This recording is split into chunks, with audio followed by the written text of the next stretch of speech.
or it'll say, are you feeling better? Thank you. Well, you're in trouble now. No troubles. All right, you may proceed.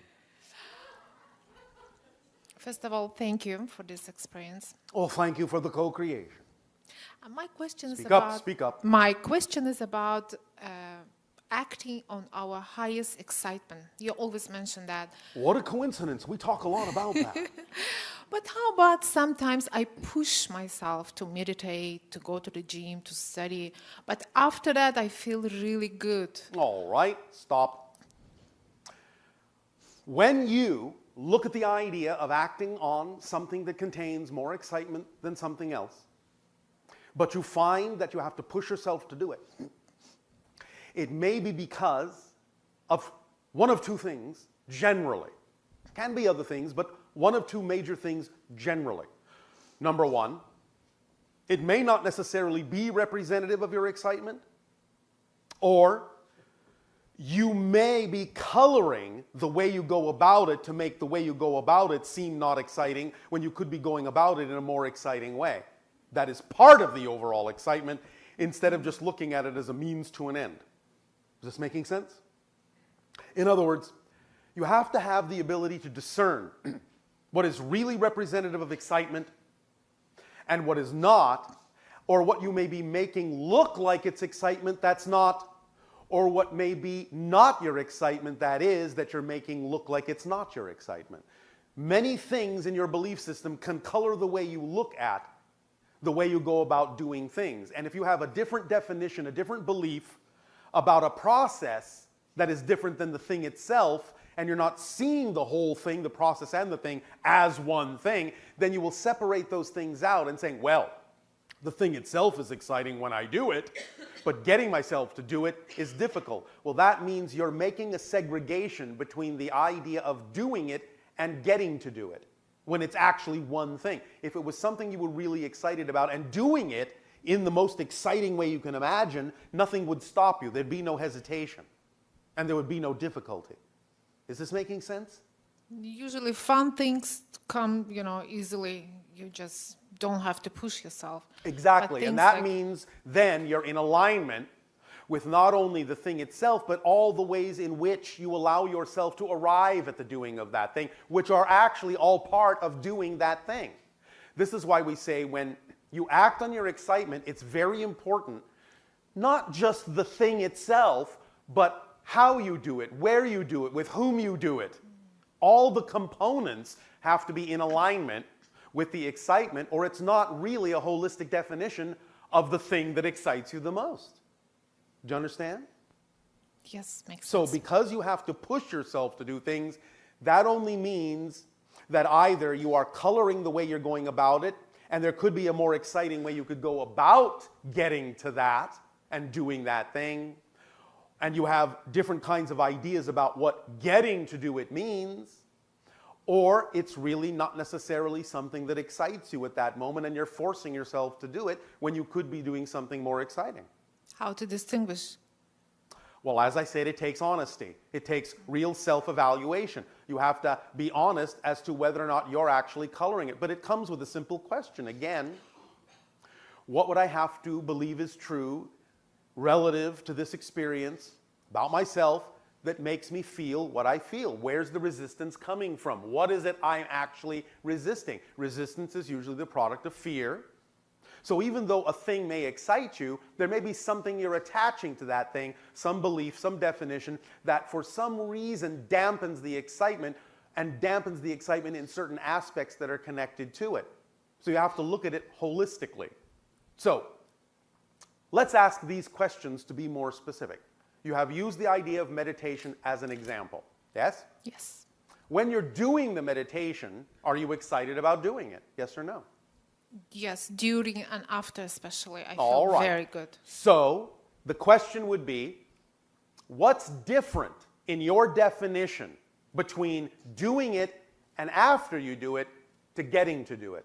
What difference in definition are you making between starting to do it or going to do it as opposed to doing it? What's the difference? Laziness, let's say. I don't know what There is is really this. no laziness. That's really not a realistic answer. Because again, it's not that you're lazy, it's that you're resistant. And you're resistant to something specific. So what is that specific thing in your mind going around in the unconscious mind that causes you to resist doing a thing you say is exciting? There has to be a definition there that doesn't make it look exciting, or you wouldn't feel resistance to doing it. You would just do it. So what is the definition you're holding on to that makes it difficult for you to do something you say is exciting? What are you afraid will happen if that's exciting too? Basically nothing. You I'm have to be afraid of something. I don't know at the moment, maybe. Speak up. I don't know the answer yet. Yes, you do. Really? Absolutely. You're just not being honest enough yet. Wow. Let's reverse the question in a different direction. Why are you excited about the meditation? What do you think you're getting out of doing the meditation when you do it? Because I connect, I feel good. It feels good. It basically. feels good. Exactly. And you connect. Exactly. All right. And afterward, there is a kind of an afterglow. You still feel connected. You still feel good. Yes. All right. What is it about before doing the meditation that doesn't feel the same way? The same thing happens going to the gym, let's say. It's the I better understand. example. What is it Just- about the thing before that doesn't, in your mind, think that it can feel the same way? What are you making an assumption about that makes the thing before the thing seem to be something different that won't feel the same?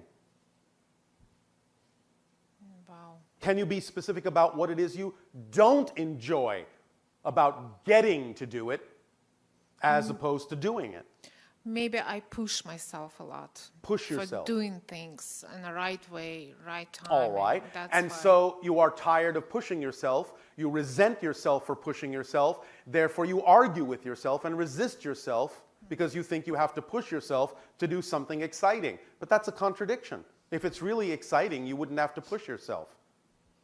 Maybe you think you're lying to yourself about those things being exciting. Are you just using them as a cover for something more exciting? Are you using them as a fallback, a default position for something else you could be doing that would actually be more exciting, but that you're afraid to do? Maybe. Well, what would that be? If you were willing to truly act on the things in your life that are most exciting to you, what are you afraid might happen if you did that? Yeah, basically nothing. I know. Just the happiness. Nope, you're not being honest. You have to understand this is a very obvious thing. If you find resistance in your life, it is usually because there is either a fear-based definition or you are assuming you have to do something you don't really have to do. So let's approach the first one and the second one in a different order. Let's say you did not meditate. Yes? Yes. Well, if you didn't meditate, if you chose not to meditate, then you wouldn't feel pushed to meditate, would you? Yes. Would you be all right with not meditating? We'll be fine. Yeah. Oh, all right, so it's not really that exciting then, is it? Is it? If you're okay with not doing it, trust me, you're not passionate about it. Yes. You understand? I understand. All right, that's the key. You're not really doing the things you would actually find most exciting. You're just using stand-ins and pretending that they are, and that's why you resist doing them. Yes, of course, they may feel good when you do them, but the point is your resistance is coming from the fact that that's not really the most exciting thing you could be doing because you're very readily willing to give it up. And if you're really passionate about it, you wouldn't be. That's what you would resist. Okay. You understand the difference? Yes. Yes. Is this helping? Very much. All right. Is something illuminating within you? Absolutely. One more question. Yes. If I can. Speak up. I remember just you mentioned once about control from outside. There is no such thing. There's no such thing. You said there's a game like they want you to believe that they are controlling you. Yes. But it's just a game. Well, in other words, they're very clever, very smart. They know how to communicate certain things. But the greatest power that they have in the negative context is getting you to believe that they have more power than they do. And as soon as you buy into the idea that they want you to buy into, that they have more power than they do, then you give them their power, and then they appear to have more power than they do. That's the game. Don't play the game. Okay. Does that help? Very much. Thank you. Go and find something that you're really excited about. Thank you. And then there will be no resistance whatsoever. It will take a team of wild horses to keep you away from doing it. Oh, wow. Yes? Thank you. Yes. That's yes. when you know you're really acting on your passion, is when you feel you have no other choice. Really, no other choice. As you say on your planet, come hell or high water, no other choice. This is what I'm passionate about. This is what I'm doing. If it's truly your passion, Wow. you will stop at nothing, and there will be no resistance to doing it. Yes? So I act have on to your just passion. find it. That's my, basically. Don't experience resistance by finding out what you're truly passionate about and acting on it.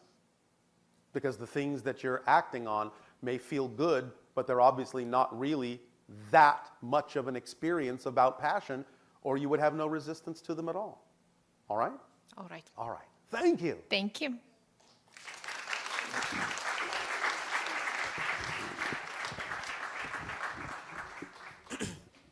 Hello, Tadeo. Good day to you, Nania. Speaking of hell, Yes. I wanted to ask you, in your travels of contact, what is the darkest, most negative civilization that you've encountered, and how would that compare with what you see on Earth?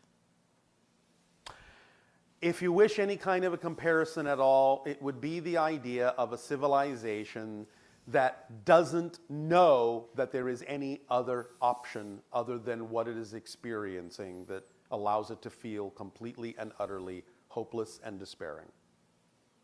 And in that despair, there is absolutely no inkling that there can be anything else. You have the freedom to know there is something else.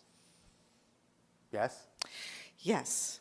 Yeah, we have the The yin greatest yangs. hell is the one you don't know you're in. So, like the ancient Orion system. Closer, but even there were those that resisted. There are dark places you don't want me to take you to. Do you understand? Yes, and in fact, I know that one of the things that humans feel challenged by is dealing with the levels of darkness that are on our planet, that are Yes. expressed on our planet. And sometimes they are relatively dark compared to other places, and that's fine because you are a master class. You can graduate from this. You can transform the darkness into light, which is an expression of your power. And relative to the places you just asked me to describe, you have it pretty easy. So count your blessings. There's always a silver lining. There is I know. always a silver lining, yes. And so when we're dealing with darkness, Yes. and particularly I've noticed that as people expand their awareness and become more connected with other dimensions and everything, that also what can happen is great fear can come up. Fear of demons. Yes. Fear of negative aliens. Yes. To the point of almost a hysteria. And Yes. and when I say that, I say it with compassion, because if you've ever experienced that degree of negativity being in your face, in a sense, Yes. it is utterly and completely terrifying. Yes, of course, that's what it's designed to be. And so, is there something that you could say about, as people go along on this journey, and perhaps those kinds of negative energies that are so frightening? I just said it. I just said it. Just to count your blessings? No, that's what it's designed to be. It's designed to terrify. Yes, that's its job. That's what it's designed to be. You have the entire spectrum of experience within creation. Some things are designed to reflect joy. Some things are designed to reflect terror. That's its job. That's what it's designed to be. When you know that, it will start to appear simply like the villain in a play that's wearing a mask, but you know there's simply an actor beyond it that doesn't have the intention that the mask is designed to convey, but the actor is playing a part. Therefore, if you understand, no matter how terrifying something may seem, that it is simply what it's designed to play, that starts to remove the charge, because you start to see through the mask, and you start to realize that behind everything, no matter how brilliant, no matter how bright, no matter how gray, no matter how dark, no matter how terrifying, behind everything is the same spark of source and all that is, and there is nothing that's happening that doesn't have a reason for happening. It's all valid, and it's all part of the play.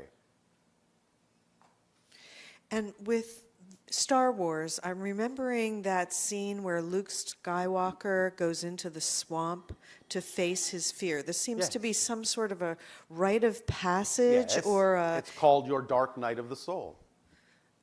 Okay, and so can you share with us in that representation what exactly? It's an opportunity to recognize the polarity that exists within each and every being, to acknowledge it, to own it, and then to balance it, to neutralize it, to learn from it, to propel you toward what you prefer. Yes? Yes, that we need to get to a place where we don't, in a sense, condemn evil. We don't hate evil. Because you're only hating a reflection of yourself. And that, if you wish a definition of evil, is evil. Which, of course, in your language is exactly the backward form of live. Yes? To not live is evil. Yes? Yes. If you want a definition of evil, then that's it. To not live your life. So when you take a step back from our planet and you sum up all of the negative experiences that beings are having on our planet, and all the positive energies that are happening on our planet simultaneously, is it that balance of 51%, as you were saying, slightly in the direction of the positive? Remember that there's a difference between experience and the actual mechanism. The mechanism is always 51% positive, 49% negative. If you want to put an arbitrary percentage on it, that will do as an illustration. The experience that you're having can be quite different. But if you know that it's only an experience laid on top of the mechanism, then you will know that even though the experience may seem to be 99% negative and only 1% positive, that experience is still laid on top of a structure that by definition has to be more positive than negative. And that's why you can always find a way to transform any negative experience into a positive one by keying back into your knowledge that the structure underlying it can only be mostly positive, and therefore there is always an opportunity to get something positive out of it, even when it appears to be mostly negative, because that's just an illusion. It's just a play. It's just doing the job that was written for it in the script. Okay, and lastly, I know that many people on Earth, I guess I'll use the word struggle, with the idea of being on a planet where there is so much negativity, and that it's like it hurts their soul. It's like they can't stand it, that there's so much suffering, that all of these things that put the individual in a state that's obviously a negative state, condemning the negative state. Yes, which adds more negativity and increases and expands the experience of suffering. Instead of using the suffering as a lesson to create a reality where there is no longer suffering, which would be the compassionate way to read the suffering. to understand that someone who is choosing an experience of suffering can actually be a great teacher exercising great power, power enough to be willing to express an experience of suffering so that others may avoid it if they take that path. But if they simply go into the idea of negativity about it, then they're only increasing the suffering, and they're actually missing the point of why a masterful being may have chosen to experience suffering to illuminate to others that they don't have to experience that. Yes? Yes, so if individuals find themselves, in a sense, getting down about the way things are and everything, if we were to think of one image, one way of illuminating your frequency and feeling good about Earth. Take responsibility. I chose to be here. Why? I am here to experience something that will allow me to recognize myself as more than I recognized myself as before. There is a positive reason that I can extract from every experience here. That's why I chose to be here, not only for myself, but in extracting positive experience from even the negative situations, I will act as a shining example that will help all others know they can do so too. I am here for them, I am here for me, I am here to have an experience of all that is equally valid to any other experience, and it's about finding a way to allow this to work for me instead of assuming in any way, shape, or form that I am a victim at anyone's mercy, because everything is in my hands here, and it is all made out of unconditional love. All I have to do is align with that knowledge, and I will experience it to be so. Beautiful. Thank you so much, Tadeo. You are welcome, Nania. On that note, you may all begin to relax and take a deep breath in. And really begin to relax into yourself. Hey, Bashar. And you good day. First, I just want to say thank you so much, you and Darryl, for doing what you do. I find your expressions so funny, and I love the way you do, and you're hilarious. And we think many of you are quite hilarious too. In fact, since you bring it up, I will now let you in on a little preview of something to come in your year of 2015. All right. In one of our transmissions, we will bring in a young being from our society who has absolutely no idea what your society is like. And you're going to get the opportunity to explain some concepts to him. And let's see how that goes. It'll be a lot of fun, I guarantee. In a transmission like this? In a transmission like this, we will facilitate the training that he has had sufficiently to communicate with you, but understand that when we as first contact specialists contact a civilization, we have already had at least one incarnation in that civilization so that we understand the civilization. So we have a frame of reference so that we're not too alien. But this being, while being trained as a first contact specialist, does not yet have an incarnation in your civilization, and therefore you're going to really get to see the difference in the concepts you think are very obvious as compared to what one of our natural people actually perceives you to be. Is this going to be like a little alien baby, or like through a channel? It's not a baby, it's a young being on our planet. In physical form? A physical being, but will channel through, just as I am channeling through right now. Okay. And you will get a chance to speak with him, and he will get a chance to speak with you.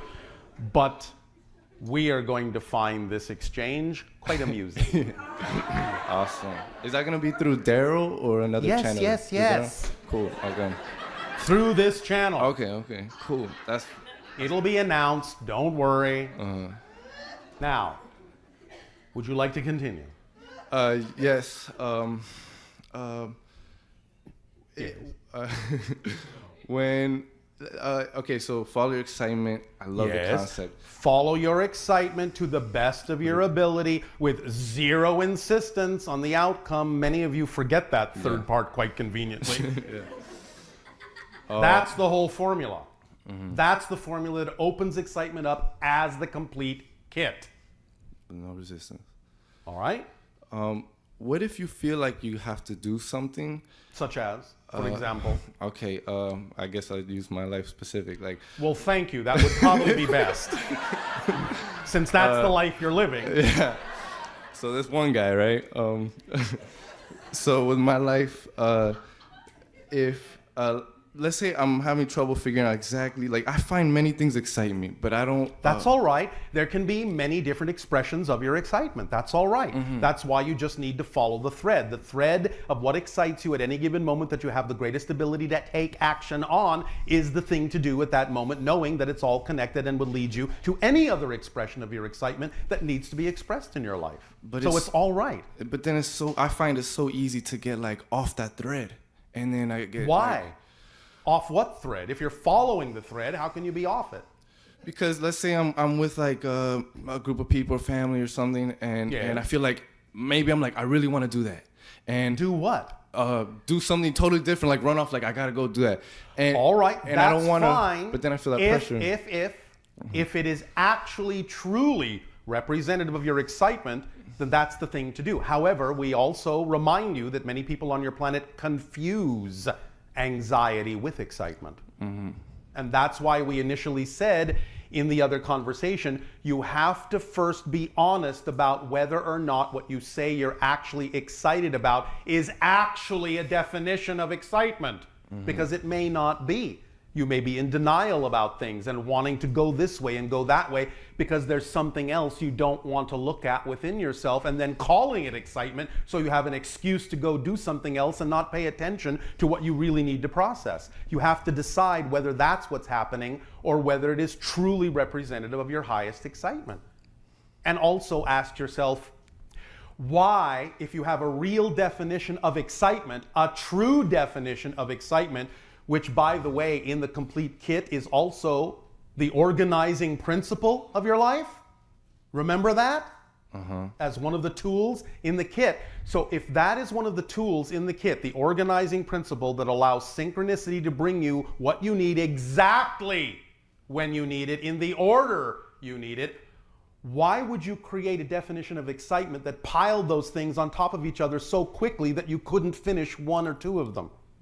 That may not be a definition of excitement if you don't actually have time to enjoy what it is you're excited about. So pay attention to the fact that you may be creating a definition that is not actually purely a definition of excitement, with certain assumptions that you have to go hither, thither, and yon in order to be expressing excitement and running around with your hair on fire, which isn't always necessarily an indication of excitement. So the best solution to that is just be as present as you can be. Be as present as you can, because remember, there are many expressions of excitement, and sometimes even being in a balanced state of meditative peace can be a complete expression of excitement. So there's no rush. Are you in a hurry to get somewhere? No, but I feel like I easily get frustrated myself. I understand, but that's the clue right there. When you say, I feel I easily get frustrated, it's because you have a definition that creates the feeling of frustration. If you understand that all feelings exist only because of something you believe to be true first. You can't have an emotional response to something that you don't believe in. So if you have a certain emotional response, that's an indication, that's your first clue, that that response has to be intimately connected with a definition that is generating that response. So if that's the case, you take a moment, you take a breath, you take a pause, and you allow yourself to ask the questions from one direction or another. A, what would I have to believe is true about myself in this situation in order to feel the way I do? That's one way to ask the question. Another way to ask the question, because we understand that many of the definitions you may be holding on to might be fear-based, is to actually use the fear to your advantage and ask the question from the reverse angle, which is, if I really allowed myself to be who I truly prefer to be, what am I most terrified will actually happen? One way or another, when you ask the question from one direction or another, if you're willing to hear the answer, then in some way, shape, or form, the answer will be presented to you, whether in your life when you're awake, when you're dreaming, synchronicity, one way or another, the answer will come if you're willing to hear the answer. All right?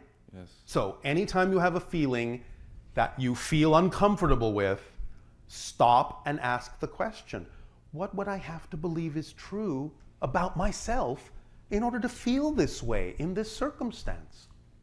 And then listen. You'll get the answer if you're willing to hear it. But the only thing that would keep you from being willing to hear the answer is if you have another belief that says, if you find out that answer, it's going to be horrible, and you're going to find out that your worst nightmare is actually going to come true. This is what we'll be talking about tomorrow night, about one of the tricks of negative beliefs. As we said in a session called Angels and Demons, negative beliefs are the father of lies. You understand? That's that biblical phrase, and that's actually what the biblical phrase means. It's referring to the idea of the negative beliefs that have the sole duty and the structure of convincing you that there is no other possible belief. So they will say anything to get you to stay in that state because that's their job. That's what they're designed to do. You have to know differently. And that's what we'll be discussing tomorrow night of your time. How to do that. Yeah. All right? Thank you so much. Does this help you? Very much. Thank you. Thank you. Can I ask one more question? That was a question. You got me. So I guess you have the ability to do so. You got true. When it comes to... I know it's true. That's why I said it. Yeah. When it comes to prayer, yes. From what I understand and what I've gathered to understand is that it's about faith and believing it already exists. So it's about receiving. It's about knowing it it exists. It's about knowing it's already here, and it's about being in a state of gratitude that it already exists.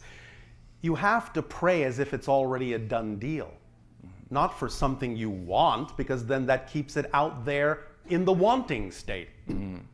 But if you know it's already a done deal, then you know that it will manifest at exactly the perfect moment, not a second before the perfect moment when it serves you best, but not a second later than the perfect moment. So once you are in that state of gratitude for what you already have that may simply be invisible to you at the moment, just go on about your life and let it manifest when it serves you best. All right? All right. Thank you so much, Bashar. Thank you.